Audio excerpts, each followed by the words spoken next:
If I knew 20 years ago what I know now, I'd be filthy rich. We just didn't have that information back then. Hey, what's up, world? What's happening, world? What's good with your world? It's your boy Riz, and you are now tuned into Hood Gems, where we drop it on you. What are we dropping? Valuable information and resources that can help get you to the next level and become the best person you could be. Like I said, my name is Riz. This is Beautiful Bean, and we dropping gems on the hood, y'all. Hood Gems, Hood Gems, Hood Gems. All right, we ain't gonna waste no time. We're gonna get right into it. We have Marquis Scott in the house, y'all. And Marquis is the founder / director of Keys for Life Incorporated. And what that is, it's an organization that, in honor of his son, Marquis Scott, that unfortunately got murdered in the year of 2019. He lost his life to gun violence. So we brought Marquis on so he could talk about a little bit about what he do. He has a black pledge, a black St. Pete pledge, and we're going to let him read a little, but this is going to be a different show. So before we even get started, I just want to let Maurice say a little something, and I want him to read the pledge. Go ahead, Maurice. Okay, of course, first of all, I want to say thank you, Riz, and Miss B for bringing me on today. You are. My family and myself really appreciate the opportunity to tell my son's story and get the message out about what we're doing in our community and what we hope to do across the nation. Yes. Right. Of course, my son, Marquis Scott, he was a former Northeast football all-star. He had lost his life to gun violence in St. Pete, South St. Pete, on Queensboro and Yale Street, and September 17, 2019. He was the youngest of my 5 boys. All of my sons that went off to school, which was a big deal to me because I grew up in the west side of Chicago in the housing project. So I was the first and the only graduated high school out of my kids, out of my mom's kids. And so it was something new, straight from the project. So to see all my kids go, my son went off and came back, and unfortunately he lost his life to gun violence. And we created a program called Keys for Life in his honor. Yeah. And we started with a march. We traced his steps from my mother-in-law's place right around to where the guys had killed him. And I don't know if we should jump into it right now, tell the story, or should I just go ahead and read this pledge? We're going to get into it. First, I just want you to read the pledge because I've been trying to, ever since I heard about it, I just wanted to know what it was. You know what I'm saying? I heard that you had over 1,800 signatures. Yeah, almost 2,000 now. Okay. That's yes. beautiful. Yeah, and I just want to know. Very quickly. What we wanted to do was change this culture of gun violence. And anytime you want to change the culture, you got to go after the people, initially after the people who most resistant. And so when I found out who murdered my son, one of the guys the police shot and the other guy's locked up and this third guy was free. Coming from Chicago, I had an opportunity to do something about it, or I could lean on God. Right. And I had just met God and met Christ and told everybody how wonderful he was, and so how can I say God is wonderful and go after this kid? Right. So eventually God gave me this pledge against gun violence, and he made me take it first to promise that I wouldn't hurt the kid who killed my son. Right. So in the middle of the night, God gave me this called the Black St. Pete Pledge. Okay. And it goes as follows. Arise, for this matter is your responsibility. We will be with you, so be courageous and act now. As a black man in St. Petersburg, I understand that this violence committed by us against us is hurting us all. I feel it's my personal responsibility to create a safe neighborhood for my family, my neighbors, and myself. In the spirit of this belief, I pledge to give someone a pass at least once a month for the rest of this year, meaning I will walk away from and refuse to participate in any disagreement that may lead to violence. In addition, I pledge not to murder another black person for the rest of this year. Instead of using a gun or any other weapon, I would use my mind, my heart, and my mouth to solve any issues. I also acknowledge that this pledge will automatically reinstate each year as long as I live in this community. It's me, it's my responsibility, and I choose to stand. Excuse me. Y'all give it up for Marquis, y'all. Marquis Scott in this Black St. Pete pledge. I really like that. And so they can sign right on the pledge. Yes. And they keep the copy, or they give it back to you? They keep the copy. We made it on the card stock, so when you grab it, you can feel it. The purpose is, it's a conversation piece. Everybody say, how many you got signed? I'm out for the conversation. And I want to plant the seed of personal accountability for the safety of our communities into the hearts and mind of each and every individual out there, especially those guys that's most likely to use gun violence as a means of solving conflict. Right. So it's for the conversation. So you say God gave it to you. You wrote it yourself? Yes, I wrote it. That's nice. Now, like you said, you from Chicago, the West Side. I actually stayed in the West Side of Chicago, in Oak Park. Oak Park, okay. Yeah, Ontario, Austin and Ontario. I know it well. I was on Austin and Madison. No, yeah. Yeah. I stayed right across the street from the hospital. Okay. Yeah, I know exactly where you at. So, I stayed there, but you from there. Yeah. So being from Chicago, you're no stranger to violence. Not at all. Not at all. So, you know how to get down, and when something like this happens to your son, you want to go full force and go get that person or persons. What you said that how can you tell people how good God is and then go do this? But sometimes that's easier said than done. Very much so. So what was it that really just that got me? Because this was Christ was new to you, but this was something I know, like deep down in me, I could really just do this. Right. It was something not only that I had opportunity for, I had people who were willing to take care of it for me. So not only I had to stop myself, I had to talk to the people that I had. Didn't I say that? You before did. I know it. That was ready to come and take care of it. Right. And a couple of them said, no, I'm not worried about it. I'm gonna give you 6 months because I know your nature. Right. It just so happens I had been through quite a few things, and God had got my attention. And I had interned over at the Salvation Army in addiction studies. I went back to school and got a post-grad in addiction studies, and I was interning. And I was telling the guys about how God changed my life and he can change their lives. And when this happened to my son, what I did was I did the homework on it. You know what I mean by homework? As if I was going to take care of it. Right. When I was out putting the word out, a gentleman asked me, he said, what you want to do? When I was asking him to put the word out, put some eyes out. And as he asked me, I thought for a while. And I said, this is a very important answer, right? This is a day after. And I said, my heart wants one thing, I said, but I got about 150 guys back at this Salvation Army that's believing in me. And it's hard because if I do something, I'm going to be telling them that God's a lie. So he said, I'm glad you said it because really I'm struggling and I need some help too. And I'm like, okay. And so I gave him the conversation. I told him I'd take him to get some help with things of that nature. But I left as soon as possible because inside of me I was still burning. So I shot back to the Salvation Army, and what happens, they had pulled all the 150 guys from work and put them in the chapel. When I got there, they were all praying and crying, praying for my family. Oh, wow. Yes. So after the prayer, they all came one by one, shaking my hand.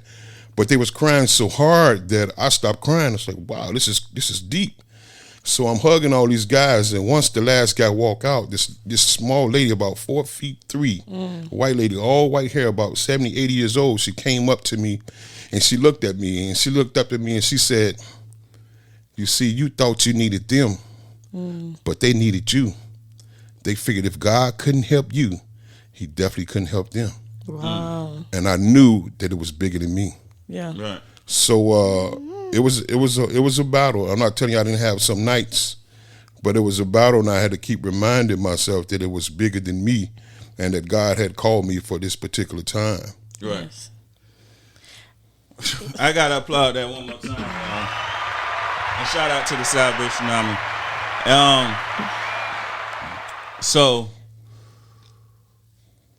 Where were you when you got the news, when you got that call? That's a great question.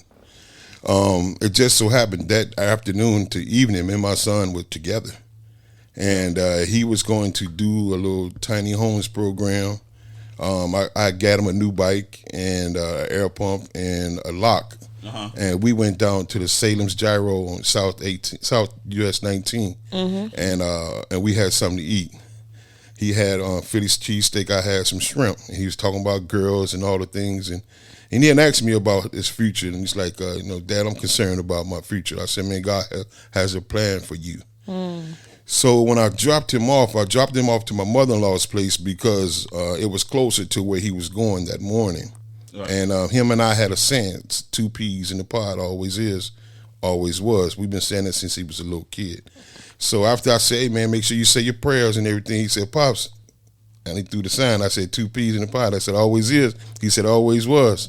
I said, I see you, son. And I left him, went home, and as soon as I got home, I took my shirt off and the phone rang. And the phone rang, and it was my daughter saying, Dad, you got to go to the hospital. Keith's been shot. I'm like, nah, I just saw him going to the house. Yeah.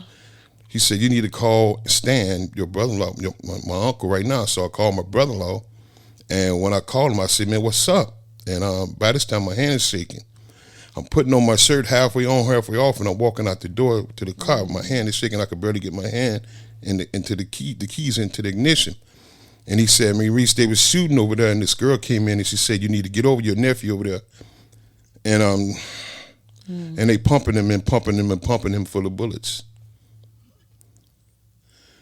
And he said, Reese, I was over there. They took him to the hospital. Get to the hospital right now. And I got to the hospital. And I remember it was another family there, and this was a rough experience. And their son's name was Keith too. So we secretly was praying that it was, in a way, it was their family. It wasn't ours. Right. And that's crazy. Right. But eventually they left.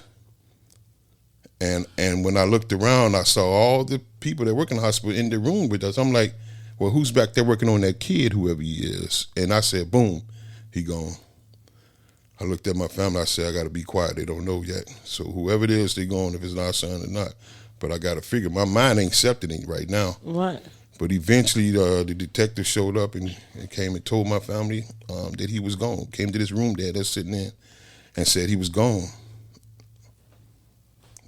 The world ended right there.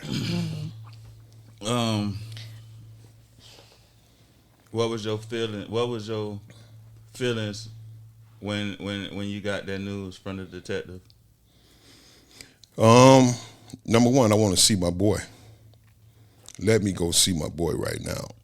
She's like, looking around, everybody's going up. I'm calm. She said, come back here with me. And she took me to a room. But I said, I need to see my boy. She said, no, you don't want to see him like that because they didn't just hit him in the leg and in the back, they hit him in the head. So the doctor said, he said it was open. And he said, you don't want that memory on you. I said, I need to see my boy. They said, we ain't going to let you back there. But they asked me a few questions, and immediately my mind went on, who could have possibly did it. And where I come from, the thing ain't always who did it, it's who sent them. But everybody want to catch the person who did it. Right. Ultimately, I want to know who sent them because that's the person I need to go see. Right. So all this is going through my mind. I got my man there with me. Now, he came down there with me because that's going to be the first call I make. It's my tight man since we was in high school. Yeah. So he's here with me now. Got out the feds a few years ago. Was facing a double life. He got on at 13 and he came home. And he stayed with me. But now he has a thriving upholstery business right in Pinellas Park. But, that's the first call. So he's with me. And so we take a walk and, we just discuss, what's the next thing to do. Yeah. But as you know, you go in and out of disbelief. You go through the phases of grief where is it real? And you still ain't seen him at this point. No, is it real? Then you're pissed. Then you accepted it. Then you crying and like, wow. And then the whole part is that I have to. I'm the king of the house, so I got to hold this down. Right. So I got to be there for the whole family, in-laws and all. So I got to hold my mother. So I can't cry profusely. I might can tap a tear, but I need to be there for them. Right. And so I do what I can until we all disperse, which it took a number of hours. But I went right back over there, and I started jumping the police tape from yard to yard. Got as close as I can, and I could see that bike I gave him right there. The first thing it tells me as a father, I put my son in harm's way. Because if you want to give him the bike, he went on the road. Right. Because you dropped him off at one location. And he rode around the corner else. to his friend's house to get a smoke right around the corner. Yeah. And the deal was, apparently they had been hunting him and running up on him, and I wasn't made aware of that. And as long as he was in the car and he had his hands, they wasn't sure what he could have or what he could be doing. So they was apprehensive. But I think by him being on the bike and his hands being on the bicycle, that made him most vulnerable. And so from what I hear about from the person in the house that I asked, he said he just heard the shots coming up the street. So as he was riding up the street, they were shooting him. And he got to the corner, tried to turn around, and that's where he fell, and they dumped on him right there.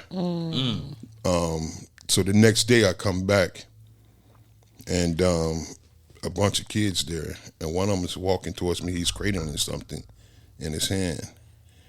You went back to the scene? Yes. Uh-huh. And he said, here, this is what's left. And it's a leaf with my son's blood on it. And all I could think was, this ain't a fair trade. Yeah. This what I get back from my boy. This ain't a fair trade. Of course, man, it's about a year before we came out of the fog. My thing was to hold on to God, and he gave me something that was radical. He told me in order for my family to heal, I had to guide them to forgiveness and love. And nobody wanted to hear that. Yeah. Nobody. Okay, so how you start that? Like, you got a message for your family in this time. Well, hearts are probably hard, and like we probably mad at God, like why, kind of. And you gotta be, not only you gotta carry it, you gotta deal with it, but you gotta tell your family, like, we gotta get through this. Right. Let me be transparent. I don't know if it was the first or the second or third night, but in the middle of the night, I broke. And I probably screamed to the top of my lungs for about 30 minutes straight. And my family had never seen me broken like that before. Everybody rushed to see me. Afterwards, as God began to guide me, one of the things that I knew when me and my wife talked, we wanted to control the narrative, and this I'll explain how I got to talk with the family, was that we're going to let the news tell the story of my son. Yes. He's a black kid. He was out there, this, that. Yes, I like so that. what we decided was what networks we're going to talk to. We called some people, and I called a friend of mine with St. Pete Times, Tampa Bay Times, and told them we want to give the narrative about my son's involvement in the community, what he did with high school, how he played ball, what he did at the church, and we controlled the narrative. Now, me being the high priest and the father of my home, I always was the leader. So now right off the back, they're looking to me for direction. Right. Now, so when the news people come to interview me, all the family's there. But at the moment when they talk about, are you hurting and what we need to do, and I start talking about what my family and I decided to do was to move forward with forgiveness and love, and not excusing what they did, don't get me wrong. Right. Because we're about justice, don't get me wrong. But at the same time, in order for us to heal and my family to heal, it was about forgiveness and love. And immediately in-laws and everybody pulled away from me, and they were pissed. Yeah. But ultimately, the long goal was to get my family healed sooner than later. And I knew that selfish, self-centeredness, resentment was going to keep them locked up for years. Yes. And just prolong that. Yes, it was going to prolong it because you're waiting for somebody to get sentenced. And I had already did the homework and found out it was one guy that gave the kid life, and his mama screamed. And the father who witnessed the kid getting life for killing his son all of a sudden got so overwhelmed by the mother and realized that her pain was his pain, and he still never got rest, although he thought this trial was going to bring him peace once this kid got life. But instead, it was another parent. So what I had to say is this is what I found out, if I can continue. Please do. Was that when I looked at this thing, they were all 18, 19, 20-year-olds. And the truth of it was, these were all our kids. Right. Like, I just want to say, because, like, any one of them could have been your son. You have 5 boys. Any one of these could have been. All these were all our kids. Yeah. And when I got further and further down the line, I knew these people. Yeah. And I knew their parents. And so our kids are killing our friends' kids. And I said, somebody going to have to take the loss and say, I'm not going to go back. I want to say, let's start right now and let's start loving each other. Everybody wants to be the one to say, it's my son, let's do it. I don't care if it's your son, whoever's son it is.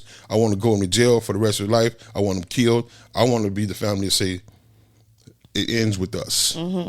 And that was something bold. And so I told my family, of course, we did some Bible study, and I said, we're going to allow God. Yeah. We're going to allow God to do this. Yes. So he said, vengeance is his. And my family moved slowly forward. My little girl couldn't sleep in her room. She couldn't take a shower without someone in there. All of us slept in the living room for almost 4.5 to 6 months. Yeah. My boys were in school. They came home from school. Right. So nobody could function. And eventually everybody started to go back to some normalcy. Mm-hmm. So it just so happened that as I told them to hold on and let God handle it, I get a call from the detective, and I saw a video of this kid who was shot 38 times, and I saw the boy saying, it's my brother. And I'm like, wow, my heart is going to this kid. They just shot him up. The detective hit me, boom, boom. We got to talk about a shooting. Come to find out, this was one of the kids that murdered my son. And the car he had, underneath the windshield wiper was large, one of the bullet casings that matched the gun that was used to murder my son. And there was some other stuff they used that I can't disclose right now. But so naturally my kids were like, even swap no swindle. Mm-hmm. And I say, hey, God said, man, when your enemies fall, don't rejoice, because I'll pull my hand off and let's let God walk this thing out. Mm-hmm. And so they said, well, maybe that's right. Maybe God's going to handle this. Then we found out that the other individual, he killed the little girl right off 18th Avenue with her daughter in the car. He killed another girl, lady, and then he shot the dude over the chain. He ended up arrested eventually, and he's going to do heavy time. And the one kid that was in the car with my son, which scene we'll talk about how it started off. Mm-hmm. He ended up with 30 years. From shooting the initial kid, which this whole problem started with. Mm-hmm. Mm-hmm. But as they began to see God was going to work this thing out, and the very last thing was just this one last kid that the kid who got murdered by the cops was beginning to inform on.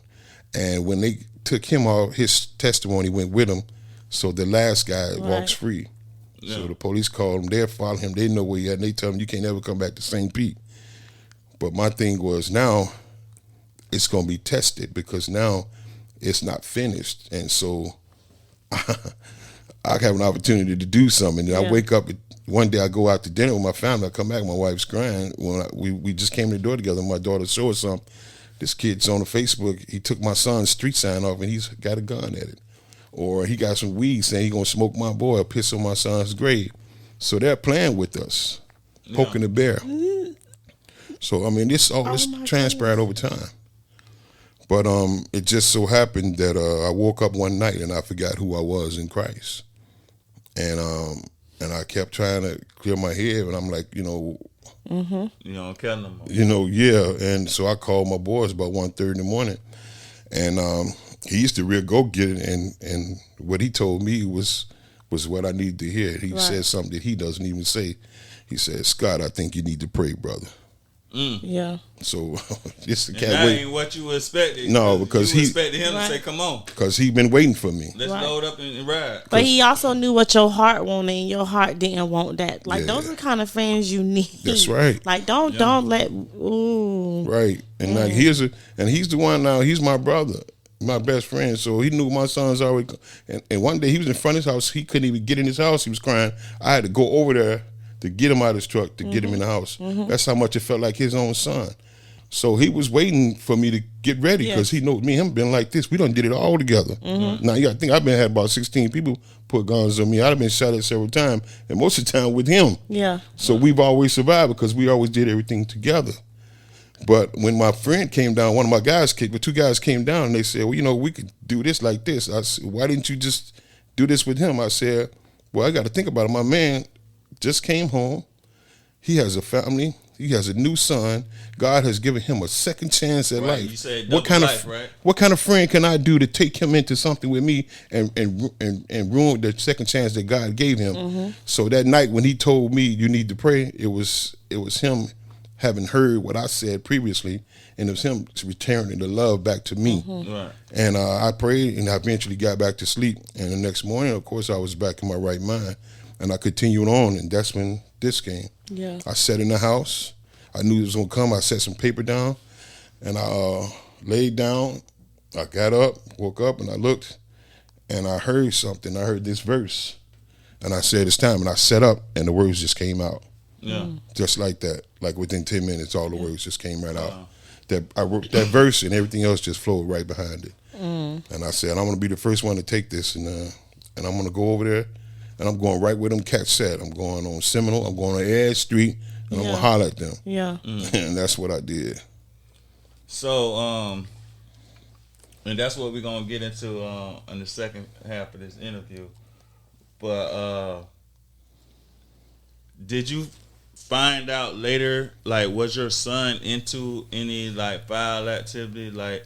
Cause he's in the, you say in the football or whatever, and in the church, but when they away from us, we really don't know everything they doing. Right, you know right. What I'm saying? So, did you come to find out later that he was into some stuff that he shouldn't have been in? That's an excellent question.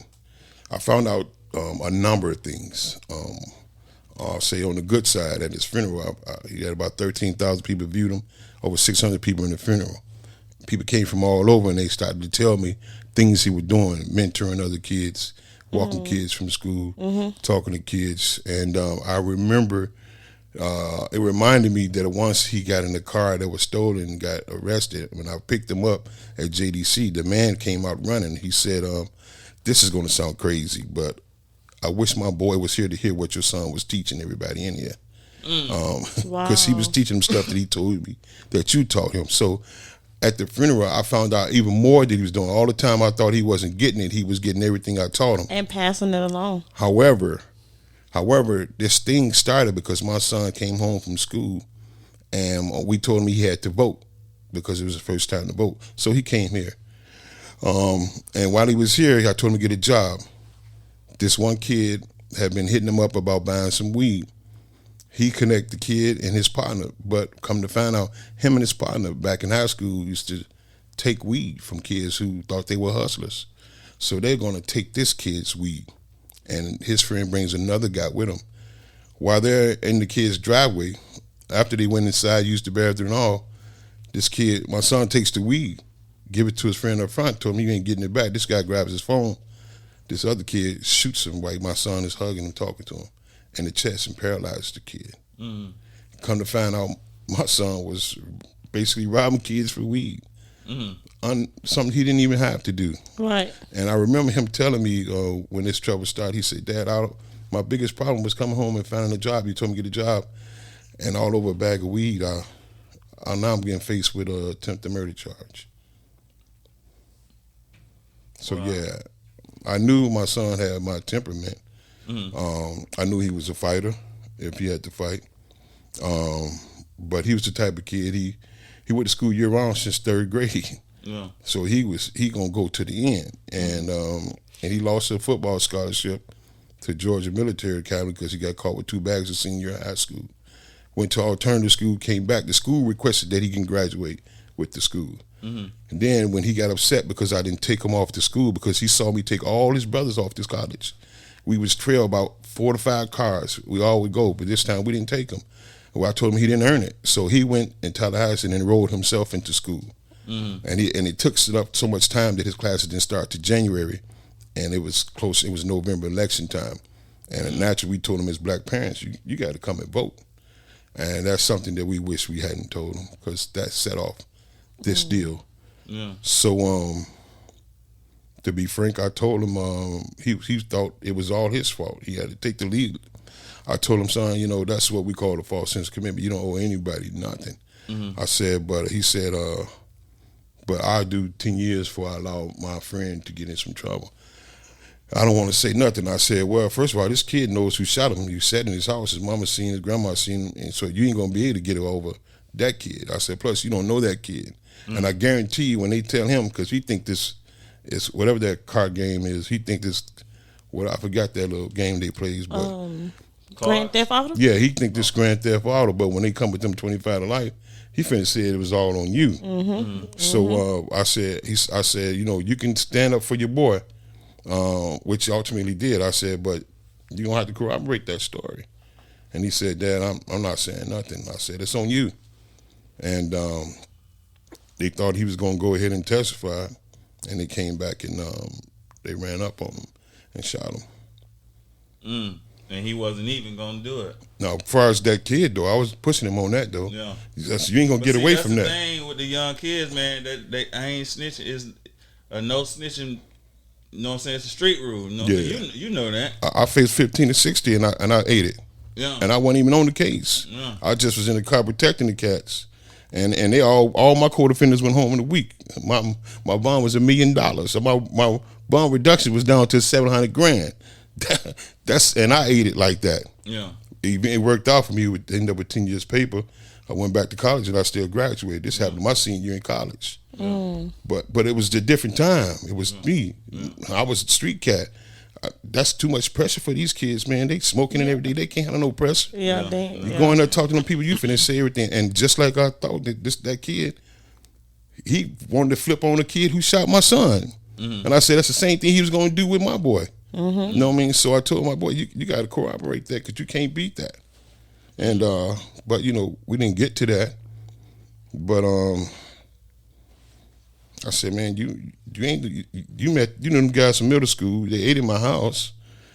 You was an athlete. You supposed to stay in the athlete lane, but you stepped in the street lane. Yeah. And that's how this happened. And all we can do is say, I could be mad at those kids, but even that kid who shot the white boy and got in the chest, he was 18, 19 years old. These weren't no real hustlers. They weren't no real street cats. Yeah. Those pilots, man, they spend hours in simulators to fly planes. And from those simulators, they know by heart how to fly those planes. Where these kids are spending hours in a simulator with smoking out, shooting people with guns. So that thing has grown in their head. That's a thick root. And it's a neurotransmitter that travels that thing, and it tells them it's second nature. This is what they can do, and they all carrying guns. Yeah, I found out my son had a gun with him too, and the gun was no pen, no bullets. It was all frozen. I said, what if this guy would have up the gun on y'all? He would have killed y'all. But this other kid had to load the gun and shot the kid, and they told me my son was yelling, "What did you shoot him for?" The grandmother was saying, he just kept screaming. Then the kid almost shot his own self, dropped the gun, dropped himself. Long story short, I said, somebody got to say the truth. Stop saying my kid is perfect. Stop saying that that other person needs to die. Somebody has to say these are all our kids. Yes. That's what I decided. That's what I wanted to get into next. Sorry to cut you off. But because I want to get into the second part of this interview. But so you said the parents, you know the parents. You saying friends of friends, their kids are killing each other. Yeah. So deep. How do you look at another parent? Have you looked face to face of one of the parents of the child who killed your son? How do you look at that person? Let me say this. I'm gonna try not to say particulars because that'll be going too far. But I'm gonna say I went into the business of a young man. I used to manage mortgage investors, and he worked for me, and I cuffed him and took care of him. So when he saw me again, he's told me he has a business, everything's going well. Well, I just happened to be in his business after my son was murdered. And when I got done recording this session that was done there on Wellness, my wife called and said, you was in that boy's daddy's shop. And I'm like, what you talking?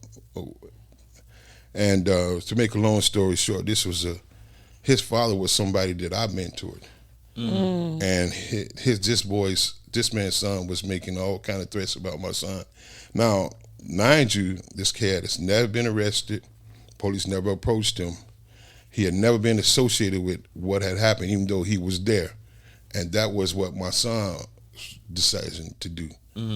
If I say that this guy was the one that shooted, then you can't mess with this guy. So if that's what I'm coming to do, I'm going to protect him. I'll do time before I give him up. And that's what my son was saying he was ready to do. So I went over there and I called him. And I said, listen, you know, you and I have some great love between us, and your boy used to eat in my house. And my son thought enough of your son that he was willing to do 10 or more years. And in fact, he kept that until he died. He got murdered, protecting and still protecting your son.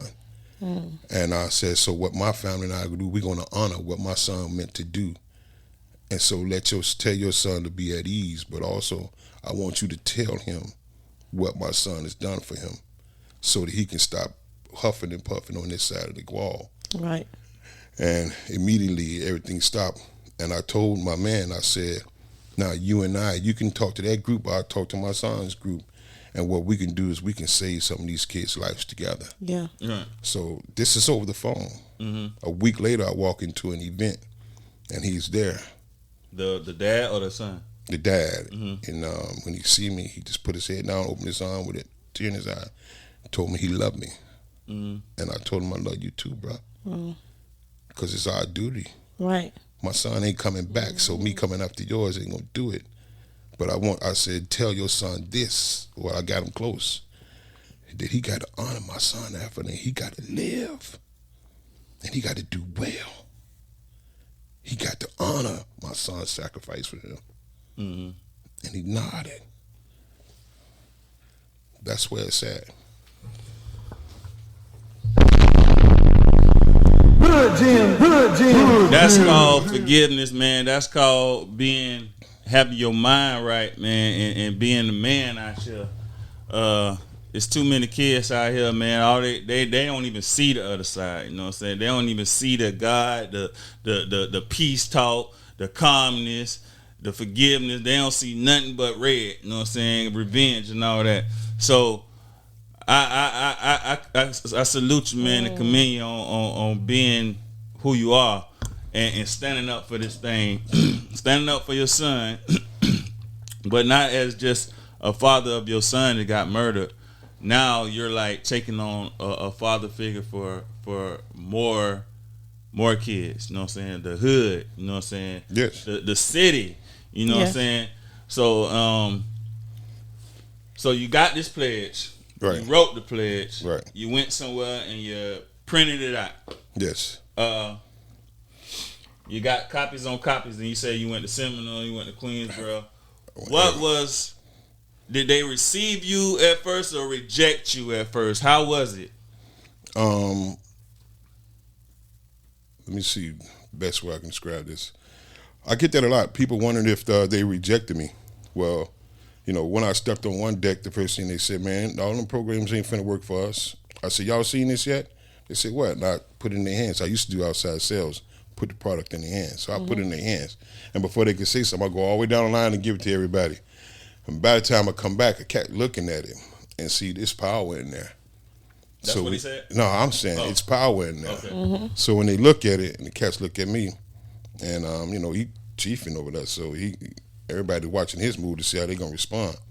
And he say, man, we can't sign this. And so to the average person, that's a shutdown. But to me, that's a conversation lead. So I said, why? Yeah, why? right off the back. So I said, why you say that? He said, truthfully, man, we into it with somebody right now. And we can't sign this. Let me get this back. I said, no, brother, you ain't got to get that back to me. I told him, let me explain something to you, man. I'm here because I'm not here to tell you to stop hustling. I ain't here to tell you how to live your life, man. I'm saying when you want to get that hot dog stand, when you want to move out of town to live with your auntie because you want a new life, or when you want to go back to school, I want you to be alive when you do that, man. Yeah. And so I'm here. I just want to share some information with you. So he pushed. When he pushed back again, I hit him up with some conversation that he knew this cat was real. Yeah. You know, you brought the Chicago out. You're right. I hit him up with it, and then that just froze the whole deck. And so we had like a 20, 30-minute conversation about life and about trying to stay alive. And, you know, for cats who say, okay, I'm a tucket and I might never sign, I say, here go 10 points of advice to how to stay alive out here. Keep your backs off the street, man. Don't be drunk late at night. Don't sit in parked cars. Don't get high in parked cars. Don't be in no alleys. Stop hanging out drunk after 12, 11 at night because people are creeping. I gave him all, I said, if you ain't ready to change, here's some advice to stay alive. Right, let me leave this is you how with we stay this. alive. Right, let me leave you with this. So when I come around now, they flag me down. Hey, I need one for my boy. Yeah. So I come around several times because I already know at one time it ain't gonna create the relationship. Right. But I drill in on whoever stand tall because that's the key. And eventually they pull me to the side and say, man, I do want to change. Yeah. What do I do? So it's I'm on 9th Street, 12th, near Ike's. I pull up, they on like 13 by the gas station. They wilding, I get out there, pass out the pledges. Cat's reading, one cat remember me from coaching, he talking to me. And one of the first cats I gave the pledge, he's over there arguing with somebody who just rode up on the bike, and he like the pledge, and he talking and yelling. I'm like, it's about to go up, so I'm gonna get off the deck. But then I'm like, nah, this is what I had to do. So I grab the pledge and I edge close, and then when they get a moment to stop and they look around, I put the pledge in the other guy. And he like, what the F is this? I was like, check it out. And he turned around and he argued some more, and he look at it. Then he look at it, and his face softened up.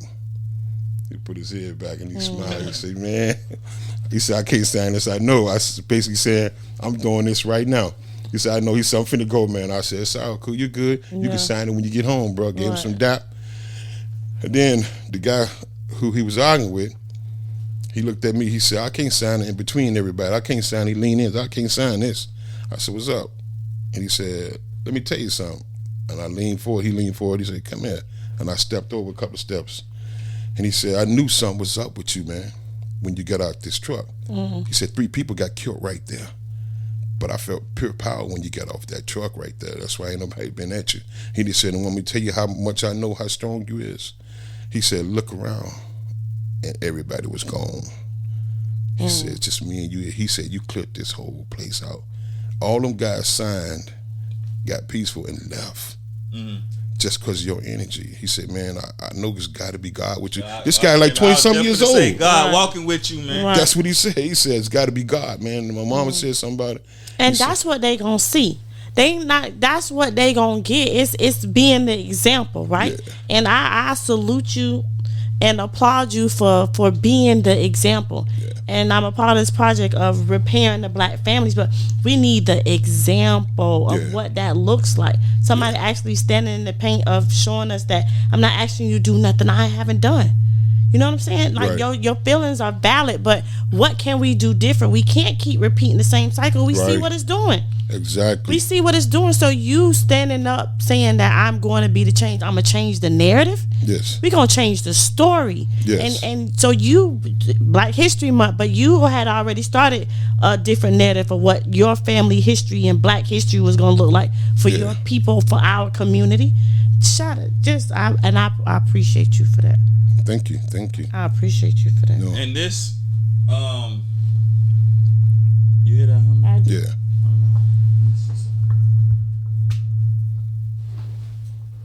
Okay. That's a speaker.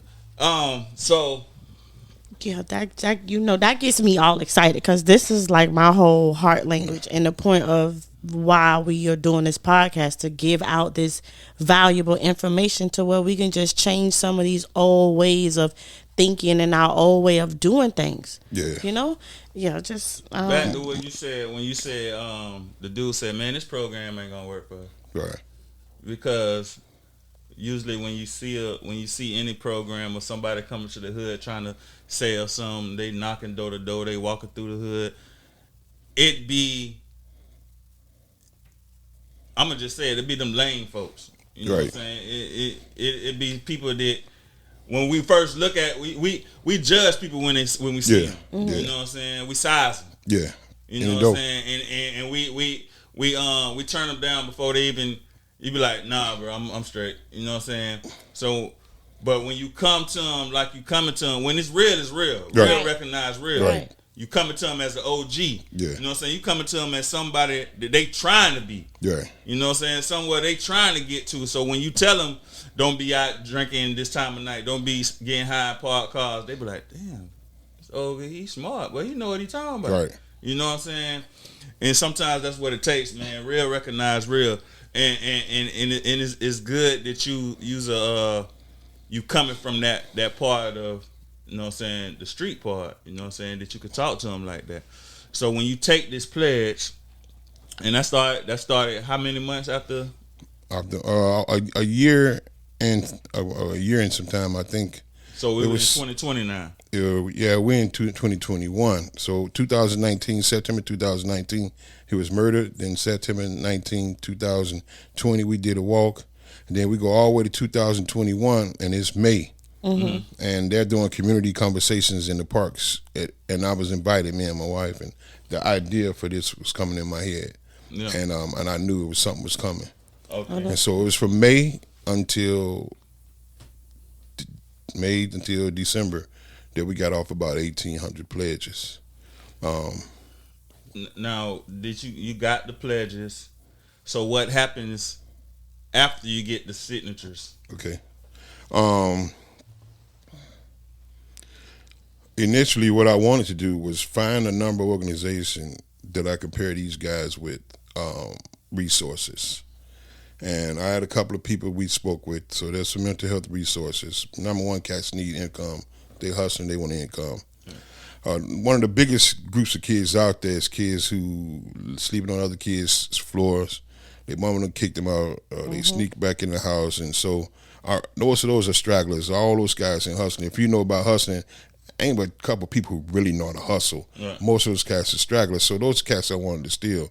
But finding those resources for them, I found out it was a lot of liars out there. And a lot of people want to take pictures and a lot of people want to promise, but it's for political purposes. Yeah. Dan would want to build a sand castles. You just want to play in the sand. Right. Yeah. Right. Yeah. Exactly. Mm-hmm. So I said, okay, let me plant this seed. Now, the next thing I need to happen is I need this conversation to continue. So I come around to create that personal relationship, but I start going to events and getting invited to a lot of events with this pledge. So at this event, I talk to their aunties, their mothers, their neighbors, and I tell them about the pledge. And I tell them about the guys I went into the blocks to talk to. And I tell them to talk to the guys on the block. I said that each one of us can't be afraid to talk to our kids. The people got us afraid of our own kids, that when we see them walking down the street, we scared our own people too, because they done sold that fear thing and that thug thing so hard that even we're afraid of our own people. I said, but it's going to take us picking one kid to talk to. So we create that conversation with them as well. So it's just, that's the twofold conversation, but it has to be a threefold change in order to change the culture. And so in order to really change the culture, some of those people had to grow out of it. Unfortunately, one or two would die. Some of them will grow and say, this ain't for me no more.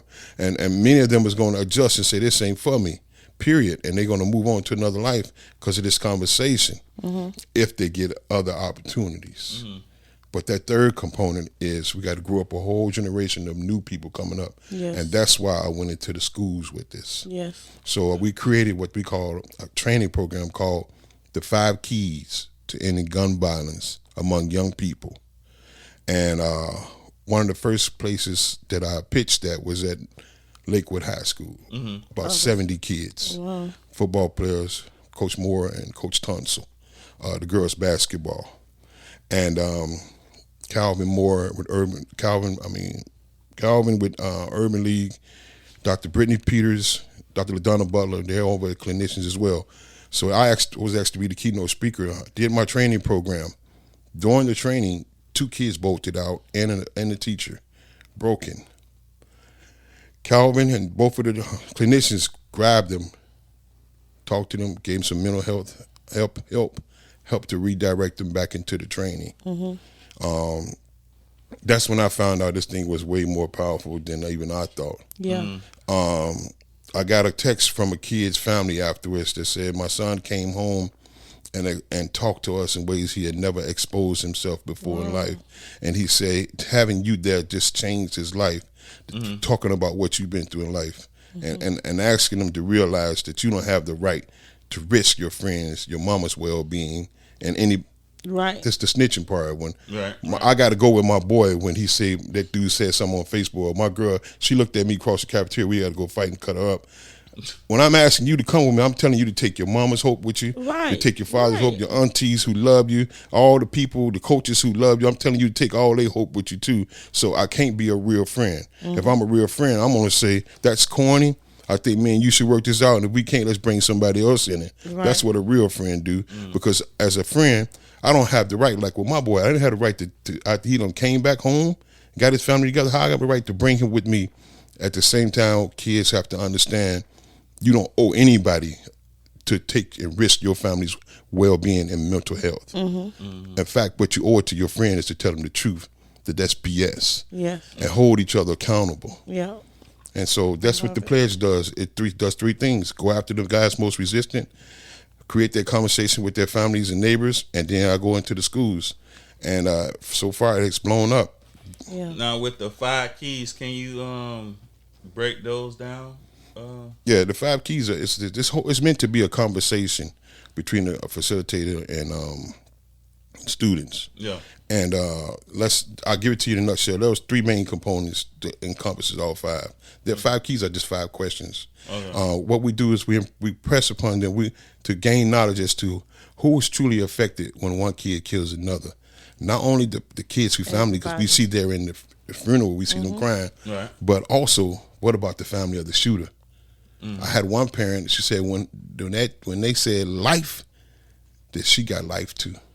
But also so because we had experienced a death, it was a natural one, but the people who come to zip up the bodies, they experienced, like as we were saying our goodbyes to our loved ones, they were there. Yes. They were in the moment. So Yes. it don't just, it's bigger than that. It's So the many coroners, people. it's the paramedics, like so much is affected when those things happen. Yes, we had teachers that said when they found out my son was gone, they said he didn't always make all the right decisions, but when you spend time with him, you walk away scratching your head because the kid was so ingenious. But my heart is broken. And then one kid say, we weren't friends, but I came to school because he was funny in class and he made me come. I came for the free breakfast and lunch and because he was my friend. Yeah. So, all these people are connected to you. Aunties and uncles, all their hearts are broken. The next day after I spoke at Lakewood, Coach Moore's nephew was murdered. And I was back down at the hospital. The same hospital where my son was murdered, sitting in that same room where they told me my son was dead. Right. And I was going to see another family. And those calls started to keep coming. Yeah. I was just gonna say, so now I ain't gonna say spokesperson, but like Advocate. Yes. like they keep coming to you now, like we need you to come. Does it make you like a counselor now? Like you have to all those things. Now, sometimes I'm really hurt now because the girl Brandy, she just lost her life. Her son was murdered with the young lady. They thought it was a couple, and they caught the guy in another county over or something. But her son had just recently got murdered, and it was tough for her. And when I was talking on the phone a lot, and because her friend of hers called on Facebook and told me they had a Baker Act there, and she was going through, and she needed somebody to talk to. So we ended up talking. And then another family, another mother, we talking. Another father, I brought him in, gave him some pledges. He started talking to other men. So I started to have these personal relationships. One guy, because I'm out here talking, and there's so many people out there you won't believe that lost kids. And so they call me because who else they going to call? Who else is talking about this? So I become a personal confidant while at the same time re-experiencing my trauma. Yes. But I had to put my trauma on hold while I talk to them. And so to the 5 keys, we make sure they're aware who's affected. 2, we make them understand how drugs, alcohol, and the no snitching culture has aided in the death of so many young people.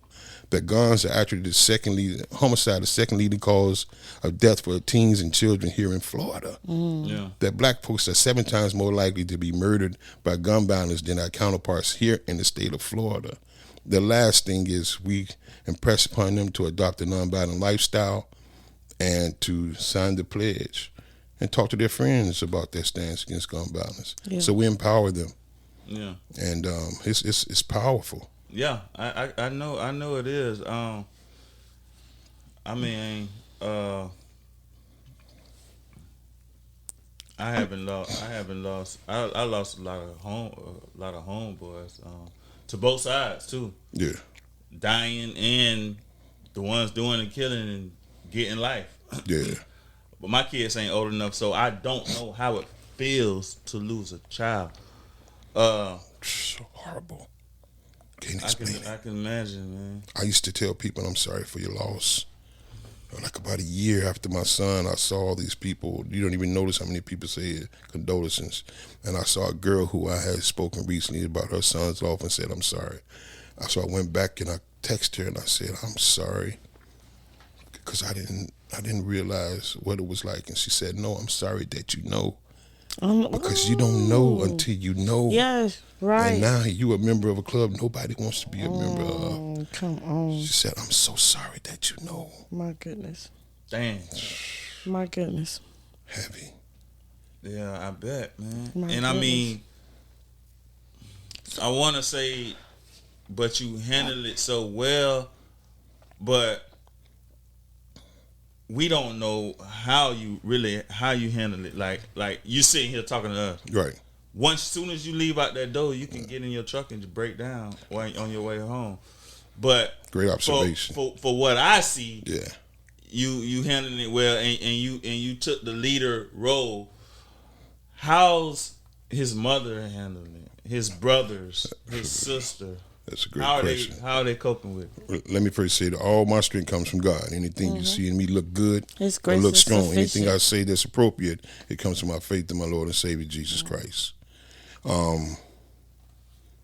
My oldest boys, see, I've taught all my boys to care for their brothers like they were fathers, because I'm training them to be fathers. And so for my oldest son, this was real because he didn't just lose a brother, he Yeah. lost a son. Right, right.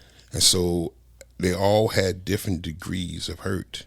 And his was the longest lingeringest, the longest lingering, if I may say.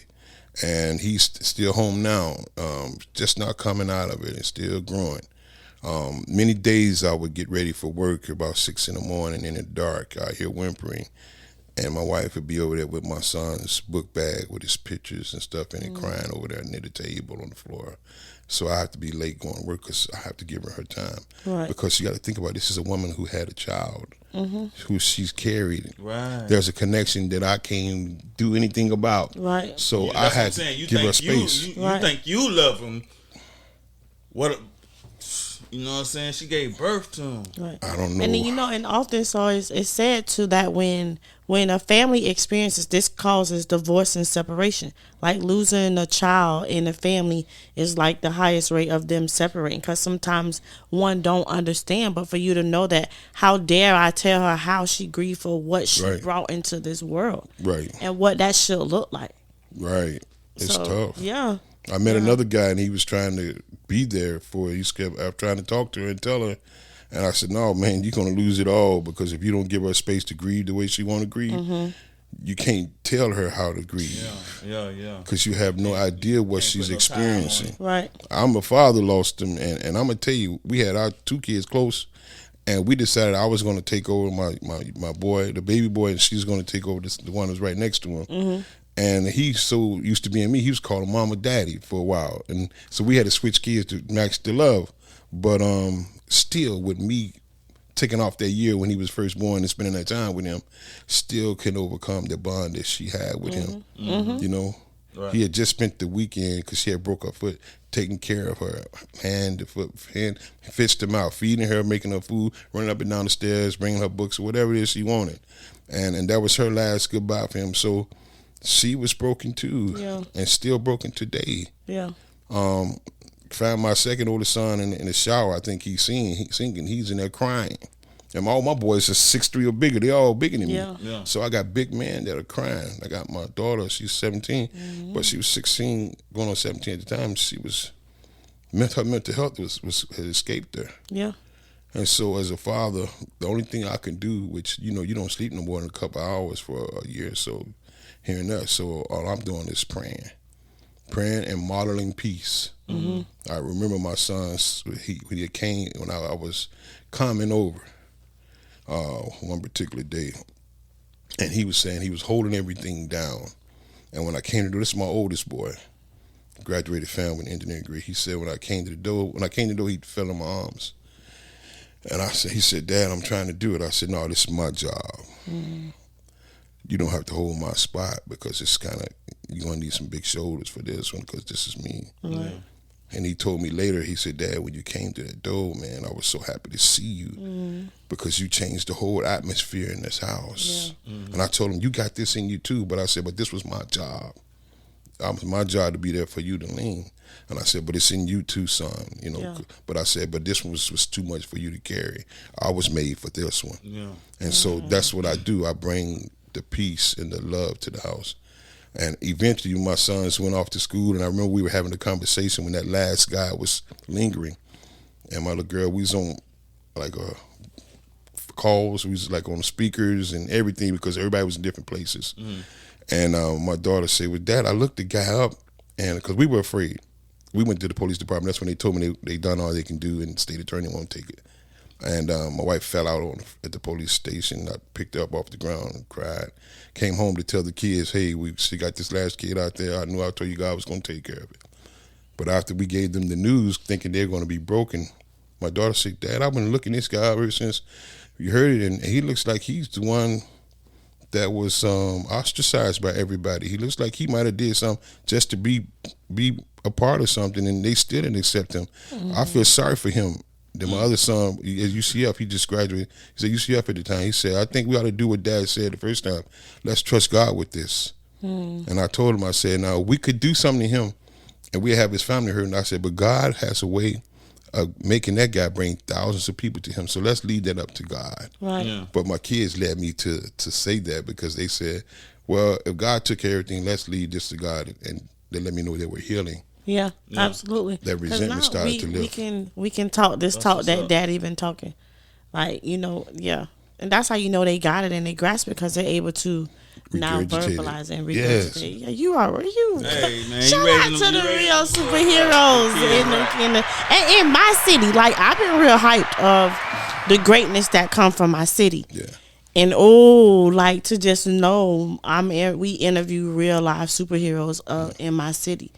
And this gets me hope for my future. And I didn't bore any children, but I love being a part of the village. Right. So to know that we're making the world safer for my little cousins and their children's children. Yes. And so this makes me really, really excited. Yeah, I love it, man. We out of time though. Before we go, can I get you to say that? Read that pledge one more time. Sure. Please, sir, if you don't mind. Black St. Pete Pledge. Arise, for this matter is your responsibility. We will be with you, so be courageous and act now. As a black man in St. Petersburg, I understand that the violence committed by us against us is hurting us all. I feel it's my personal responsibility to create a safe neighborhood for my family, my neighbors, and myself. In the spirit of this belief, I pledge to give someone a pass at least once a month for the rest of this year, meaning I will walk away from and refuse to participate in any disagreement that may lead to violence. In addition, I pledge not to murder another black person for the rest of this year. Instead of using a gun or any other weapon, I would use my mind, my heart, and my mouth to solve any issues. I also acknowledge that this pledge will automatically reinstate each year as long as I live in this community. It's me, it's my responsibility, and I choose to stand. And it's my responsibility. And we have to choose to stand. It's the reason why I did that. Because when I edit this, I'm going to post this on the screen. So, because you can't reach everybody. Right. You can't, you're not going to see everybody. Mm-hmm. And the people that you don't see, they're going to hear this and they're going to see it and they can sign it in their heart. You know what I'm saying? They can't sign it physically, Yes. but they can still sign it and they can still live by it. Yes. You know I what I'm like saying? that. Good job. I like what you're doing, man. That's my hood, host y'all. of Hood That's hood Gems, gems, y'all. Yeah. Hood Jim. Hey, we had a great episode, man. We had Marquis Scott on here. He is the founder and executive director of Keys for Life Incorporated. Hey, man, we want to challenge y'all to sign this pledge in your heart, man, and in your mind, and get it into your soul, man. Y'all got to put these guns down. It ain't just the guns, it's the violence, period. Yes. You know what I'm saying? Talk it out, you know what I'm saying? Forgive. Yes. Look the other way, turn the other cheek, Yes. whatever you want to call it. You know what I'm saying? This what Hood Gem's all about, man. We all about helping. This man is standing on something and he's helping. I'm helping. Bean is helping. Y'all gotta help too. We can't do it by ourselves, man. It's time to be the change. We are the people. Bean, before we get out of here, you got anything you want to say? Yes, it's time. It's time. It's time to be the change, and we are the people that have to do it. My brother, Maurice, you got something to say before you leave? Yeah, we will stop killing us when we stop us from killing us. And y'all got it. Hey, man, y'all make sure y'all join us next Sunday. We got Doris coming through, man. He's a fitness guru, like a bodybuilder. He gonna tell y'all how to keep exercising right and keep your bones healthy. You know what I'm saying? And take care of your body, man. Yeah. It's Riz, this Hood Gems, and we dropping them, y'all. Dropping them on you. Hood Jim.